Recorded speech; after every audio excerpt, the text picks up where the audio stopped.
Kill a Mockingbird, Chapter 3. Catching Walter Cunningham in the schoolyard gave me some pleasure, but when I was rubbing his nose in the dirt, Jim came by and told me to stop. "You're bigger'n he is," he said. "He's as old as you nearly," I said. "He made me start off on the wrong foot. Let him go, Scout." "Why?" "He didn't have any lunch," I said, and explained my involvement in Walter's dietary affairs. Walter had picked himself up and was standing quietly listening to Jim and me. His fists were half cocked, as if he expected an onslaught from both of us.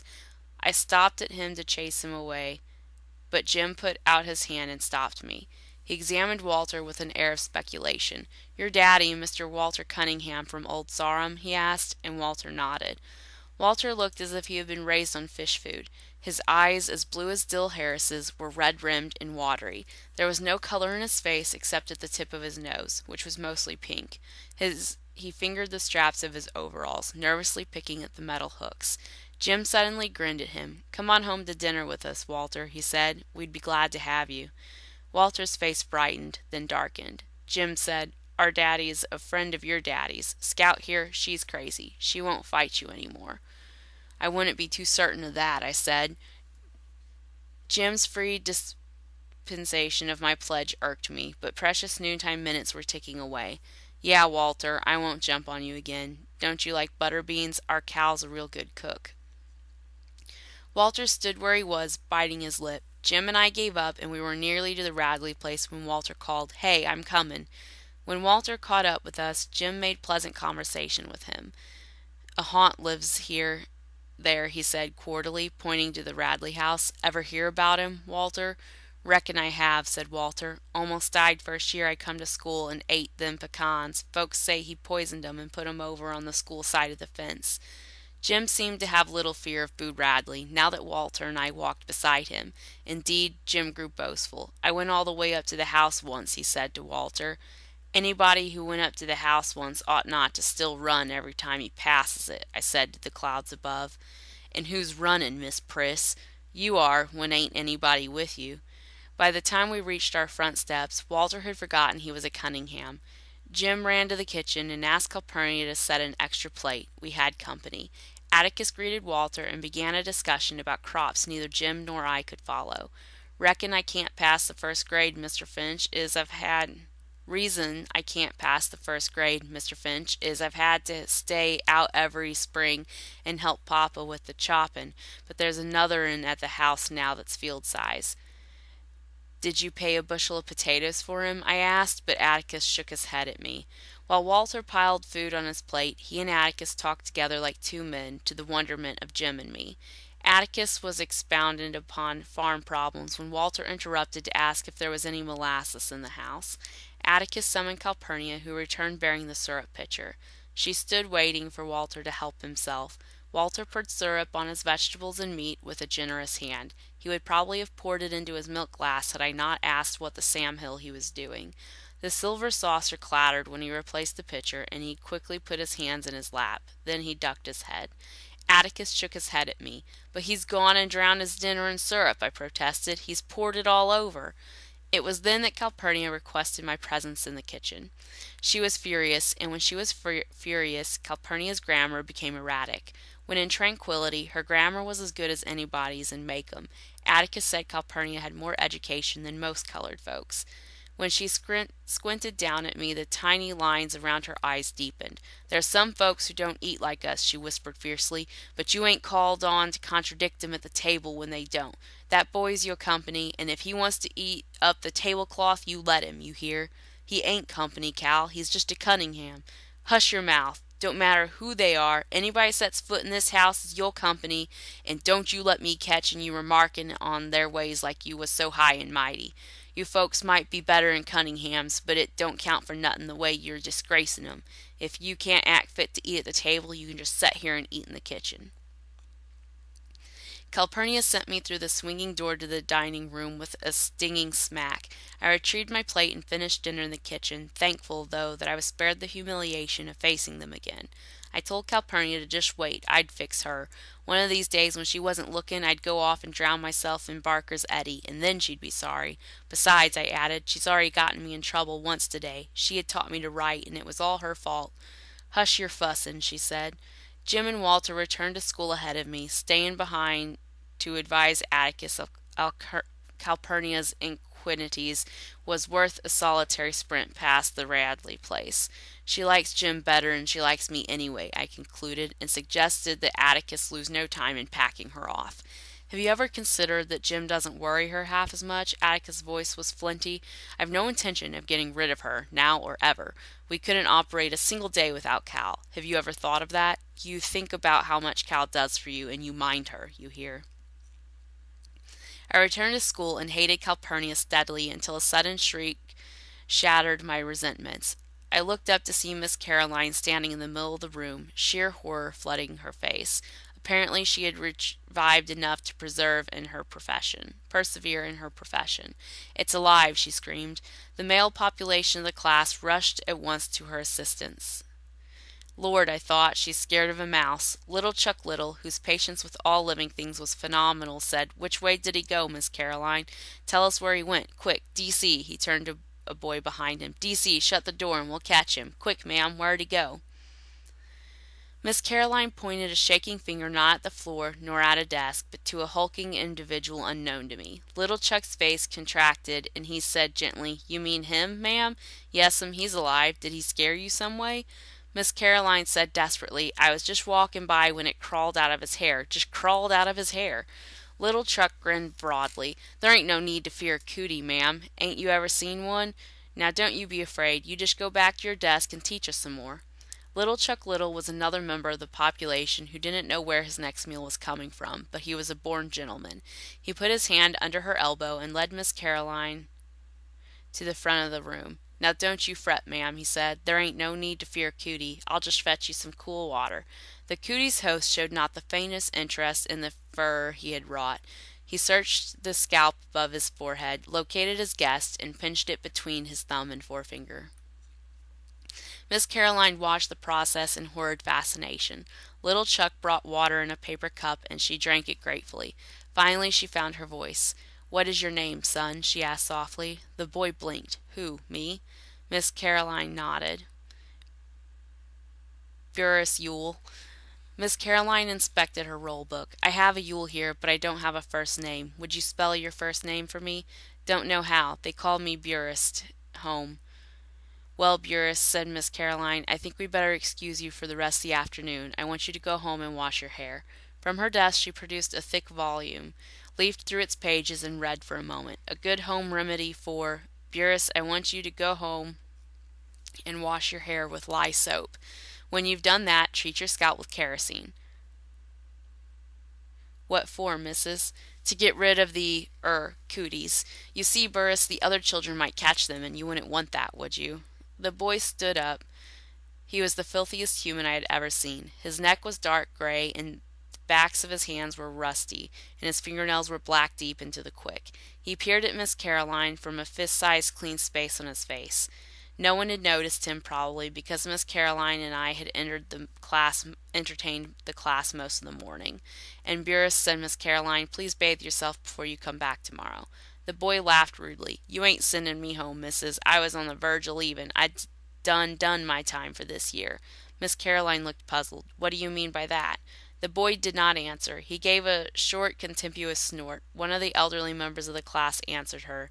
"He's one of the Yules, ma'am," and I wondered if this explanation would be unsuccessful as my attempt. But Miss Caroline seemed willing to listen. "Whole school's full of 'em. They come first day every year and then leave. The truant lady gets 'em here 'cause she threatens 'em with the sheriff, but she's given up trying to hold 'em. She reckons she's carried out the law just getting their names on the roll and running 'em here the first day. You're supposed to mark 'em absent the rest of the year." "But what about their parents?" asked Miss Caroline in genuine concern.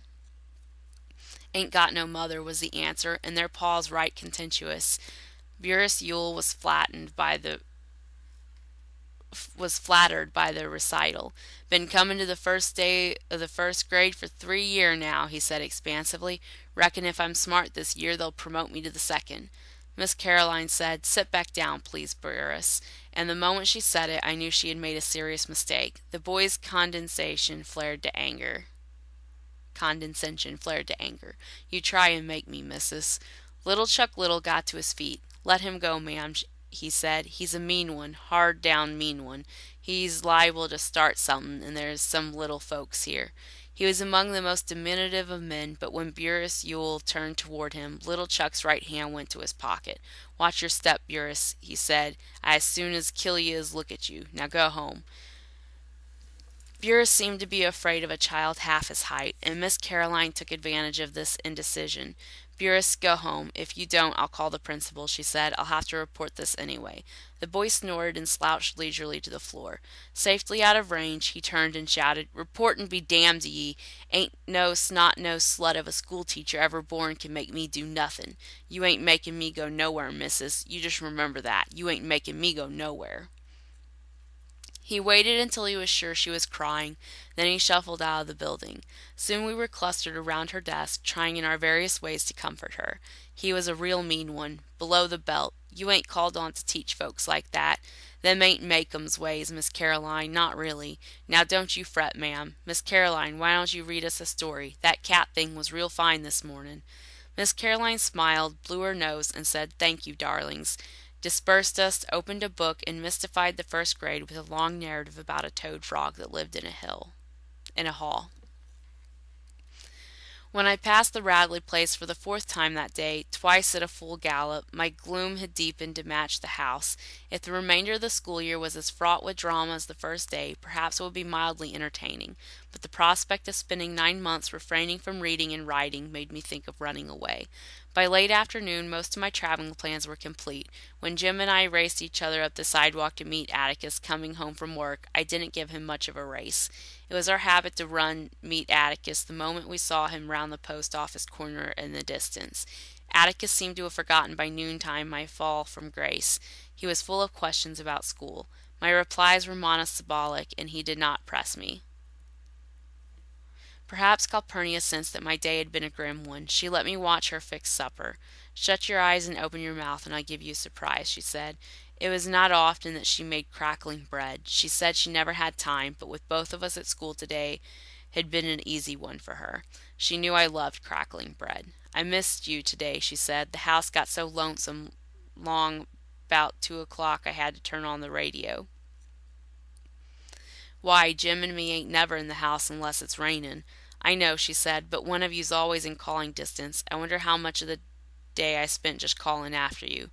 "Well," she said, getting up from the kitchen chair, "it's enough time to make a pan of crackling bread, I reckon. You run along now and let me get supper on the table."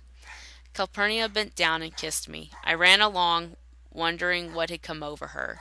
She had wanted to make up with me. That was it. She had always been too hard on me. She had at last seen the error of her fractious ways. She was sorry and too stubborn to say so. I was weary from the day's crimes. After supper, Atticus sat down with a paper and called, "Scout, ready to read?"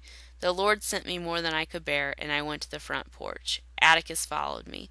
"Something wrong, Scout?" I told Atticus I didn't feel very well, and didn't think I'd go to school any more if it was all right with him. Atticus sat down in the swing and crossed his legs. His fingers wandered to his watch pocket.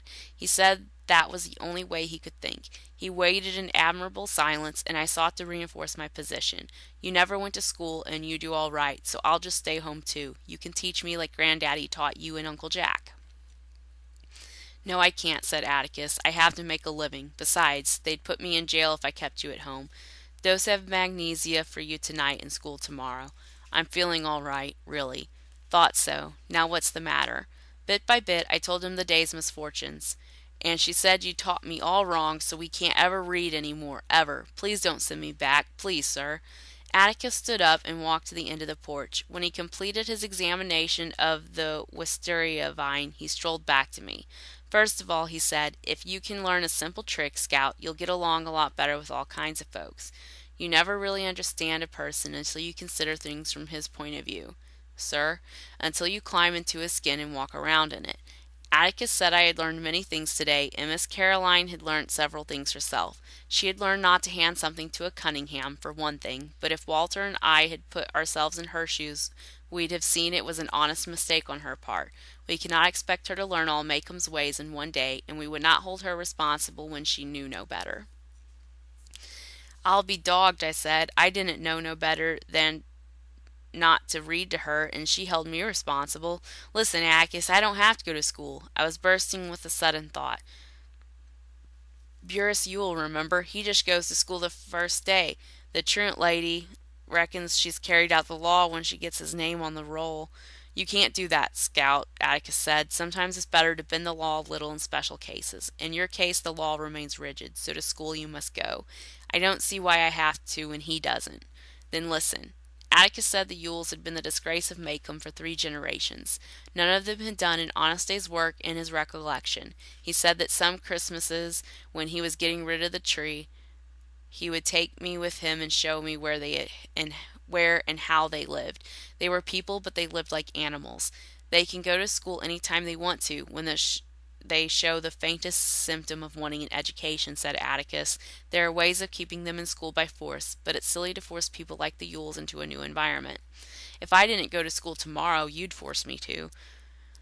Let us leave it at this, said Atticus dryly. You, Miss Scout Finch, are one of the common folk. You must obey the law. He said the Yules were members of an exclusive society made up of Yules. In certain circumstances, the common folk judiciously allowed them certain privileges by the simple method of becoming blind to some of the Yules' activities. They didn't have to go to school, for one thing. Another thing, Mr. Bob Yule, Burris's father, was permitted to hunt and trap out of season. Atticus, that's bad, I said. In Macomb County, hunting out of season was a misdemeanor at law, a capital felony in the eyes of the populace. It's against the law, all right, said my father, but it's certainly bad. But when a man spends his relief checks on green whiskey, his children have a way of crying from hunger pains. I don't know of any landowner around here who begrudges those children any game their father can hit. Mr. Yule shouldn't do that. Of course he shouldn't, but he'll never change his ways. Are you going to take out your disapproval on his children? No, sir, I murmured, and made a final stand. But if I keep on going to school, we can't ever read any more. That's really bothering you, isn't it? Yes, sir. When Atticus looked down at me, I saw the expression on his face that always made me expect something. Do you know what a compromise is? He asked, bending the law. No, an agreement reached by mutual concessions. It works this way, he said. If you'll concede the necessity of going to school, we'll go on reading every night just as we always have. Is it a bargain? Yes, sir. Well, consider it sealed without the usual formality, Atticus said, when he saw me preparing to spit. As I opened the front screen door, Atticus said, By the way, Scout, you'd better not say anything at school about our agreement. Why not? I'm afraid our activities would be received with considerable disapprobation by the more learned authorities. Jim and I were accustomed to our father's last will and testament diction, and we were at all times free to interrupt Atticus for a translation when it was beyond our understanding. Huh, sir? I never went to school, he said, but I have a feeling that if you tell Miss Caroline we read every night, she'll get after me, and I wouldn't want her after me. Atticus kept us in fits that evening, gravely reading columns of print about a man who sat on a flagpole for no discernible reason, which was reason enough for Jim to spend the following Saturday aloft in the tree house. Jim sat from after breakfast until sunset and would have remained overnight had not Atticus severed his supply lines. I had spent most of the day climbing up and down, running errands for him, providing him with literature, nourishment, and water, and was carrying him blankets for the night when Atticus said if I paid no attention to him, Jim would come down. Atticus was right.